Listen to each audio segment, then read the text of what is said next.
Este es Canal Capital.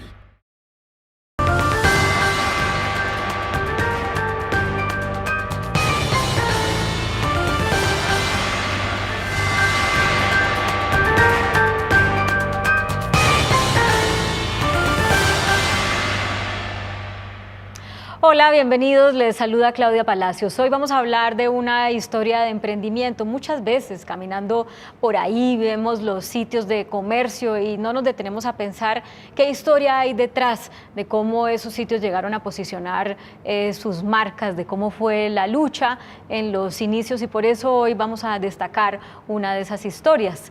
Quien nos acompaña es el señor Miguel Merino, que ha tenido una vida bastante diversificada, porque fue gobernador del Tolima, fue senador también, ¿no? Sí. Senador también, fue ministro, fue embajador, y hoy en día, usted diga la palabra porque suena un poco chistoso decirlo, hoy en día es un ¿qué? No, lo hago con mucho respeto, soy un panadero. Un panadero. Sí. Bienvenido, don Miguel Merino. Muy bien, Claudia. Muchas gracias por la invitación y por permitirme compartir experiencias y anécdotas de lo que ha sido la presencia de Dunkin' Donuts en Colombia, que creo que es interesante para quienes tienen espíritu de emprendimiento, sí, lo lleven adelante. 33 años lleva Dunkin' Donuts en Colombia, tiene 175 locales en todo el país, 106 de ellos en Bogotá, y en total está en 9 ciudades de Colombia. ¿Cómo es que un hombre con su trayectoria, un arquitecto, con todos los cargos que acabo de mencionar, termina volviéndose un vendedor de donuts? Pues mira, es una historia bien agradable, simpática, y nace simplemente del espíritu de una hermana, que era una hermana de ama de casa tradicional, dedicada a sus hijos nomás, no trabajaba, era pues de las del siglo pasado, en que estaban muy dedicadas a su hogar, no les tocaba todo el reto que tienen ahora las mujeres de participar en la vida nacional. Y entonces ellos iban a la universidad y quiso ayudar a la economía del hogar porque se le venían gastos de universidad. Y le dijo a su marido, déjame hacer alguna cosa, me gustaría ser útil porque si no, pues ya me quedo... Pidió permiso al marido para trabajar. Ah, sí, en esa época todavía pedía permiso, ahora es que son rebeldes. No. Pero entonces él le dijo, bueno, yo te apoyo. Y coincidió con que era la Feria Internacional de Bogotá. Y en la Feria Internacional de Bogotá, pues llegaron algunos equipos nuevos y a ella vio una maquinita de hacer donuts, como esas que hacen churros en la calle, y le pareció interesante pues tenerla y vender en el barrio y en la iglesia o en el colegio de sus muchachos, y entonces compró la maquinita, porque la deslumbró, digo yo, como le pasó a Aureliano Buendía en 100 años de soledad cuando descubrió la máquina de hacer el hielo. Sí. Y entonces compró la maquinita, pero no la pudo hacer funcionar. Le salían grasosas, le salían tiesas, le salían chiquitas, se le explotaban. Entonces coincidió con que yo en ese momento había renunciado a la gobernación del Tolima porque se me presentó la oportunidad de estudiar en Boston, en el MIT, Planeamiento Urbano y Regional, y me llamó y me dijo, Miguel, ayúdame a ver si consigues allá una receta para que pueda poner a funcionar esto. Y Boston es territorio de Dunkin' Donuts. Dunkin' Donuts nació en Boston, en el área de Boston, y en la sola ciudad hay 800 puntos de venta de Dunkin' Donuts. Entonces le dije a mi señora, matemos un viernes en la tarde y le damos gusto a ver qué podemos levantar de receta, porque a mis hijas les fascinaba. Mis hijas estaban pequeñas y les fascinaba ir a Dunkin' Donuts. Entonces preguntamos con la buena fortuna de que el headquarters, la casa matriz, quedaba en Randolph. Randolph es como, con relación a Boston, como Mosquera o Facatativá. Sí. Entonces era un paseo de media hora, 20 minutos de ir hasta allá. Llegamos a lo colombiano sin pedir cita, con tan buena fortuna de que en ese momento Dunkin' Donuts estaba pensando en hacer expansión internacional. ¿No había en ese momento Dunkin' Donuts por fuera de los Estados Unidos? Sí, estaba ya empezando, estaba Japón y estaba Filipinas, no más. O sea, Colombia fue el tercer país a donde llegó Dunkin' Donuts. Sí, porque se dio la circunstancia de que los supermercados empezaron a establecer panaderías dentro de los supermercados, y eso le hizo una competencia grande a Dunkin' Donuts, pues, en Estados Unidos. En Estados Unidos. Y entonces coincidió con que habían recibido, tú sabes que Boston es una ciudad multicultural, Sí, muchos de estudiantes. muchos estudiantes, Sí. todos pues estudian de noche con un termo de café y una caja de donuts, y algunos pues que eran emprendedores querían tenerlo en sus países. Entonces ellos consideraron que era el momento de empezar a salir.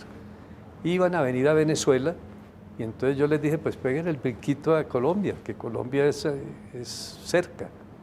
Y a su vez a mi hermana le dije, mire, ahí hay una opción como interesante. Y tuve la fortuna de que en esa época yo trabajaba también como arquitecto de una firma constructora que era Colsuiza, y de Walter Rotlisberger y compañía. Y Jorge Rotlisberger, quien era el gerente general de Walter Rotlisberger, era como un hermano del alma mío, y le dije, oiga Jorge, aquí hay algo como interesante, ¿por qué no miramos a ver si desarrollamos esto? Y era año 81, 82, y ahí empezó la aventura de tratar de vender donuts que no se conocían en Colombia. Sí, y cuando llega fue fácil, o sea, en un país donde hay tanto, como dirían las abuelas paisas, tanta parva, ¿no? O sea, el pan en sus diferentes presentaciones, que llegara una dona, ¿eso fue atractivo o aprendieron sobre la marcha a ponerle como el toque colombiano? No fue tan difícil desde el punto de vista del producto, porque si bien era cierto que las donas no se conocían en Colombia, tenían unos parientes lejanos por ahí que eran los buñuelos y las berlinas, ¿no? Entonces eso lo hacía más o menos conocido. La dificultad era que en ese momento la economía colombiana era cerrada, y poder importar los equipos, poder importar materia prima. Las donas son fritas y se hacían con aceite de soya, hidrogenado de soya, que no se conocía aquí en Colombia. Pues, nuestros abuelos y yo fui criado con manteca de cerdo, pues, o sea que entonces esa fue la etapa inicial compleja, digamos, eso unido a la situación del país, que en ese momento tenía una devaluación permanente, tenía inflación del 25%, las altas tasas de interés. Entonces fue más un manejo empresarial que de producto. Y ustedes fueron como amos y señores por muchos años, pues como sin competencia, ¿no? Aunque hay donuts ahora colombianas, realmente hasta que llegó Krispy Kreme hace que ¿Tres años? Sí. 2 años. Ustedes eran los amos y señores de ese mercado. ¿Cómo ha sido esa competencia ahora? No, son colegas muy, a los cuales yo siempre los miro con respeto, los miro con amistad, no los considero competencia. Yo tengo una frase en esto, Claudia, que digo, y es que la única competencia que uno tiene es su propia incompetencia. Los demás son colegas y pues hay mercado para todos, y lo importante a mis colaboradores, a esos 1.200 empleados que tenemos hoy en día, es hagamos las cosas bien, siempre mejorémoslas, la calidad no la dañemos, hagamos que todo el mundo encuentre siempre en Dunkin' Donuts lo que logramos sembrar en 30 años sin tener a estos colegas. Tener una franquicia, según lo que yo le he escuchado a otras personas que las tienen de diferentes marcas, pues claro, tiene las desventajas la ventaja de tener una marca con nombre, con posicionamiento, pero también en cierto modo la desventaja de que la innovación se limita, porque no se puede variar precisamente la marca y cada país no puede empezar a inventar su tipo de dona o etcétera. ¿Ustedes cómo han lidiado con eso para darle gusto a las especificidades del público colombiano, de los paladares colombianos? Pues mira, yo creo que el gran acierto fue haber logrado, cuando empezamos, el que las donas fueran rellenas de arequipe, porque eso no existía en Estados Unidos. En Estados Unidos las donas o bien son de cake, o bien son rellenas pero de mora o de limón o de manzana. No era el arequipe, el arequipe no era un producto que los americanos estuvieran acostumbrados hace 30 años. Entonces, haber logrado que ellos nos autorizaran hacer donas de arequipe, que fue una idea que le surgió a mi hermana y que además era simpaticísimo. Cuando arrancamos, el arequipe se hacía en la casa, ¿no? Era muy casero, en una olla, y Y además porque pues, los volúmenes no daban para que una empresa nos lo preparara. Entonces, eso le llegó a los colombianos a su paladar y al alma, ¿no? El 40% de nuestras ventas son donas de arequipe. Es increíble. ¿Y después en Estados Unidos las hicieron también? ¿O qué? Sí, porque pues con la influencia hispana en Estados Unidos, con el aumento de la población hispana, en sectores como la Florida, como en Los Ángeles, en Nueva York, pues hay mucho latino que está acostumbrado al arequipe, ¿no?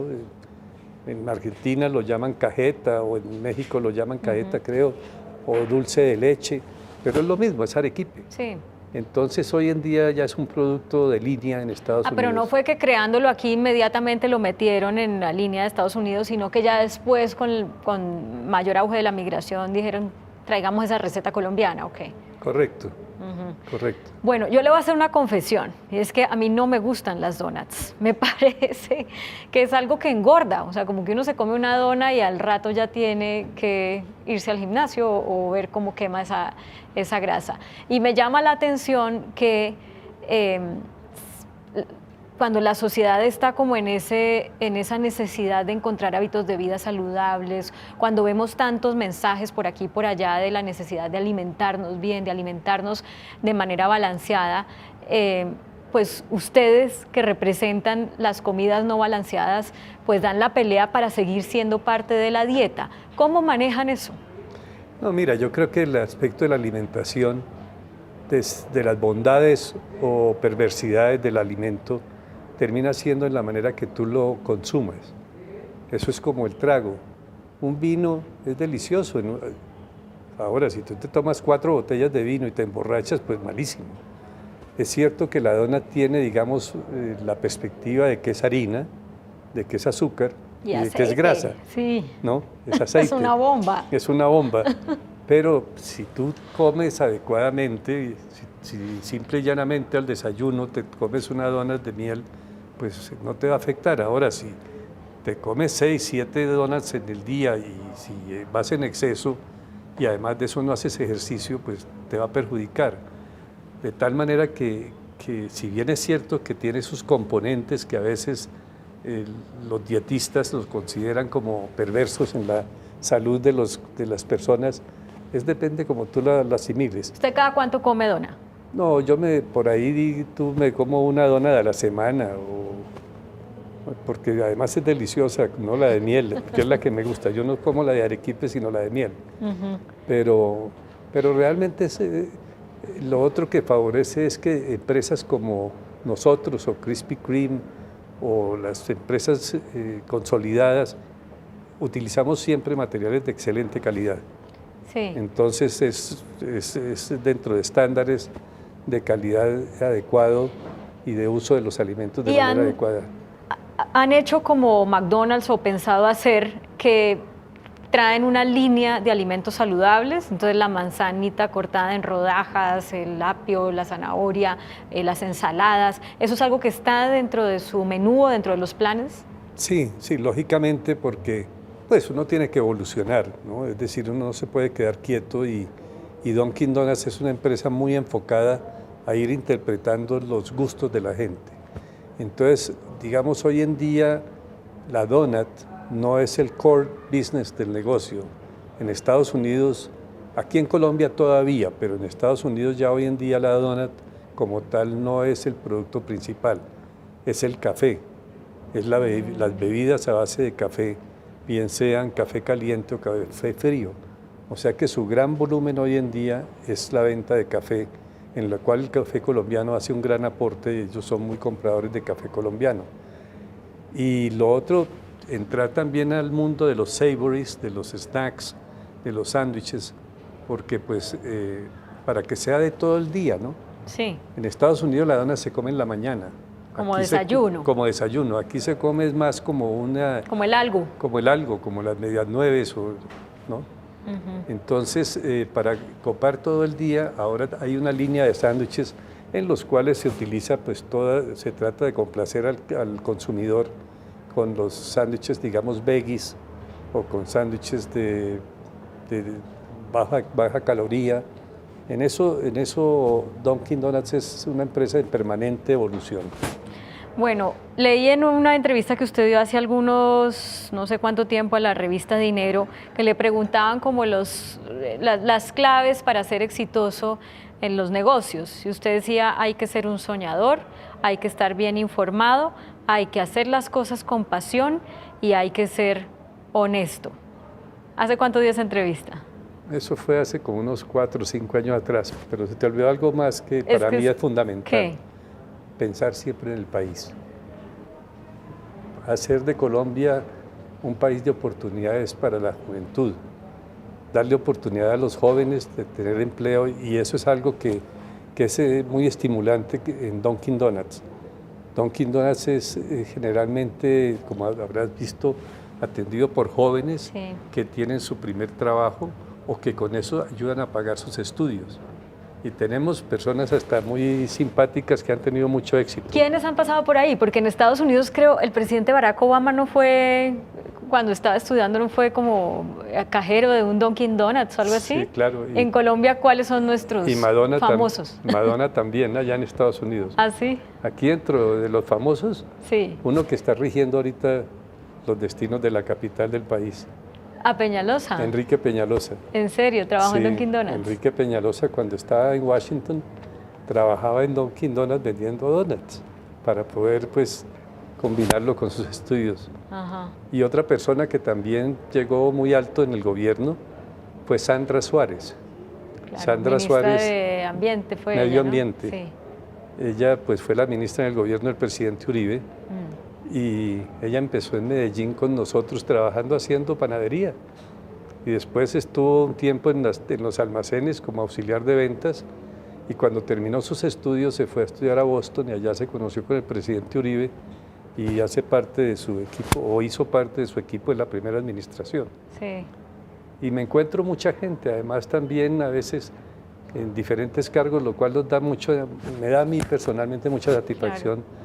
De haber podido, a través de Dunkin' Donuts, darles esas oportunidades. Don Miguel, usted dice pensar siempre en el país, y entonces vuelvo a cómo comenzó la entrevista. Usted termina siendo gobernador del Tolima, ¿no? Haciendo la cosa un poco al revés. Los de provincia hemos migrado a Bogotá porque consideramos en algún momento que las oportunidades estaban en Bogotá, pero usted, siendo bogotano, habiendo estudiado en Bogotá, migró a provincia y ahí se abrió para usted un panorama de la política al que le sacó mucho jugo.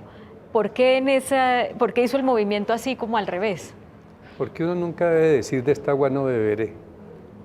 Yo la verdad era que, pues sí, mi familia es tolimense, tanto por el lado de mi padre como el lado de mi madre. Pero yo vivía en Bogotá y nací en Bogotá y estudiaba aquí, estudié en la Universidad de los Andes Arquitectura, y decía, Bogotá es el centro del país, es donde está la economía, donde se mueven los negocios, donde se siente toda la fuerza y la dinámica de Colombia. Pero me casé sin haber terminado la carrera, y me tocó ver cómo sostenía mi hogar. Y se dio un trabajo por 6 meses en Ibagué, y me tocó aceptarlo para poder manejar la situación de mi matrimonio, y entonces nos fuimos para Ibagué por 6 meses, y resulta que yo a veces digo que Ibagué tiene un encanto, y es que es el donde más sabroso se aburre la gente, ¿no? Entonces, en Ibagué encontré una ciudad amable, una gente espectacular,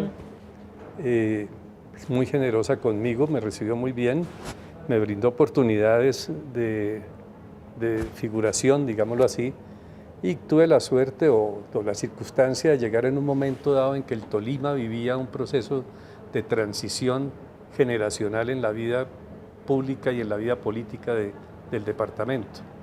Fue en los años 70, fue el surgimiento del liderazgo de Alberto Santofimio, quien lógicamente con su carisma y su capacidad política y oratoria llevó a una serie de jóvenes detrás a apoyarlo, y pues esa década del 70 y el 80 pues fueron muy activas para los jóvenes que surgían en el Tolima.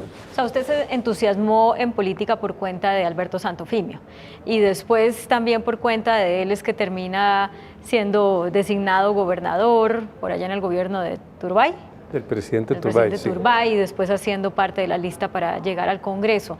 Pero pues la figura de Alberto Santofimio es una figura de ingrata recordación para el país porque por su vínculo con el asesinato de Luis Carlos Galán. Para usted, ¿qué representa que quien lo impulsó a la política tenga esta historia? No, mira, yo digo que en eso lo que pasa es que más que ingrata recordación, yo diría que infortunada circunstancia que presentó, porque lo que también es que hay una gran distorsión en cuanto a lo que es Alberto Santofimio. Alberto Santofimio, más allá del político agitador de masas, carismático, que la gente lo seguía, es ante todo un humanista y un intelectual muy importante. Y desafortunadamente esas circunstancias que se vivió en los años 80, cuando fue toda esta infiltración del narcotráfico en la vida del país, que no fue solamente en la política, sino en el deporte, en la sociedad, en fin, en muchas cosas, hacen que la figura de Alberto, en la vida de esa política de Alberto se hubiera atravesado la circunstancia de Pablo Escobar, que no llegó a la política por Alberto Santofimio. Pablo Escobar llega al Congreso, es elegido por una disidencia del nuevo liberalismo de Antioquia, y es elegido al Congreso es por esa disidencia del nuevo liberalismo. Después, al ser derrotado en su aspiración de reelección Alfonso López, es cuando él resuelve apoyar al liberalismo y resuelve apoyar a Alberto. Sin embargo, también lo que se da es que a los 2 años, o sea, año 1985, Alberto expulsa de su movimiento a Pablo Escobar, pero queda la figura polémica, controvertida, en cierto momento pendenciera desde el punto de vista político, que era Alberto, porque pues él era una persona... Pero a ver, si le entiendo bien, ¿usted no considera que Alberto Santofimio sea responsable del asesinato de Luis Carlos Galán? Ah, no, Alberto puede que hubiera cometido ciertas equivocaciones, como todos muchas veces cometemos, pero que Alberto sea un asesino, eso nunca. O sea, más que cuando tú lo conoces, él es ante todo un humanista, es un hombre de libros. O sea, ¿usted cree que es una injusticia lo que se está cometiendo? Yo creo que ahí hay una situación de una justicia politizada que encontró en Santofimio pues una persona con la cual podían, digamos, eventualmente contrarrestar su figura o su aspiración o su presencia a nivel nacional de la política. Que de pronto fuera muy polémico, sí, nadie lo va a desconocer, pero que él fuera un asesino o que fuera a tener parte en el asesinato, a mí no me cabe y lo conozco mucho, es decir, y así lo conoce el Tolima, por eso en el Tolima todavía lo siguen queriendo y lo siguen respetando. ¿Usted habla con él? Sí, claro. ¿Y lo visita? Sí, claro. Sí, porque pues el hecho de la política hay algo que es muy frecuente y es la ingratitud. Y afortunadamente mi madre me enseñó a no ser ingrato. La verdad es que mi paso por la política o por el gobierno se debe a que él quería en un momento dado que personas del sector privado tuvieran presencia a nivel nacional. Y así fue cuando el presidente Turbay resuelve nombrar un gobernador, él dice, mire, no que sea político, sino que sea alguien del sector privado. Y cuando el presidente Barco también va al Tolima finalizando su campaña y dice que quiere volver a tener tolimenses en el gobierno como cuando Alfonso López Pumarejo llevó a Darío Chandía y llevó a Palacio Rudas y llevó a esa generación de tolimenses, Lozano y Lozano, los Caicedo Castilla, que él quería volver a tener ejecutivos en su gobierno. Entonces Santofimio le sugiere que yo tenga la posibilidad de representar al Tolima como ministro de Desarrollo. O sea que... Claro, usted le debe mucho a él y es indiscutible el afecto, pero también pues lo polemizante y las decisiones de la justicia con respecto a Alberto Santofimio. Por eso quiero entonces, es que ya se me acaba el tiempo, tengo 30 segundos y no quiero dejar por fuera el momento actual de reforma tributaria, de proyecto de reforma tributaria y conocer su opinión como empresario. ¿Cómo lo ve? Pues mira, sin lugar a dudas va a afectarnos y el paso del 16 al 19 va a incidir en la vida económica de los colombianos. Yo creo, del IVA, ¿no? Del IVA, sí. Y en el caso de los restaurantes, el impuesto al consumo y el impuesto a las gaseosas. De todas maneras, yo creo que hay que esperar a ver qué sale del Congreso, porque una cosa es lo que uno presenta al Congreso y otra la que sale allí. Y yo creo que si se van a hacer algunas cosas, lo más conveniente para el país, con la experiencia de haber vivido y haber conocido, como digo, el monstruo por dentro, es que fuera un impuesto gradual, que más bien se fuera ajustando un punto por año para que los colombianos lo asimilen, porque pues es cierto que la economía se ha visto golpeada por las caídas del precio del petróleo, pero no se puede recargar tanto de que ahora también pues toman la decisión de las horas extras, de que antes era la jornada laboral hasta las 10 de la noche, ahora la reducen a las 8. Entonces son demasiadas cosas que yo creo que sería muy sano, y creo que así lo va a considerar el presidente Santos, quien es un hombre mesurado, en que se llegue a un acuerdo que permita que no haya un shock fuerte dentro de la reforma tributaria. Pero que hay que hacerla, hay que hacerla. Don Miguel Merino, muchas gracias, un gusto conversar con usted. No, señora, a ti muchas gracias por esta oportunidad y bueno, les agradezco que había podido conocer la vida de alguien que sin pensarlo pasa de académico a panadero, como dice usted. A panadero ahora, después de trasegar por el gobierno. Muchas gracias. A ustedes también muchas gracias por acompañarnos. Sigan con nosotros.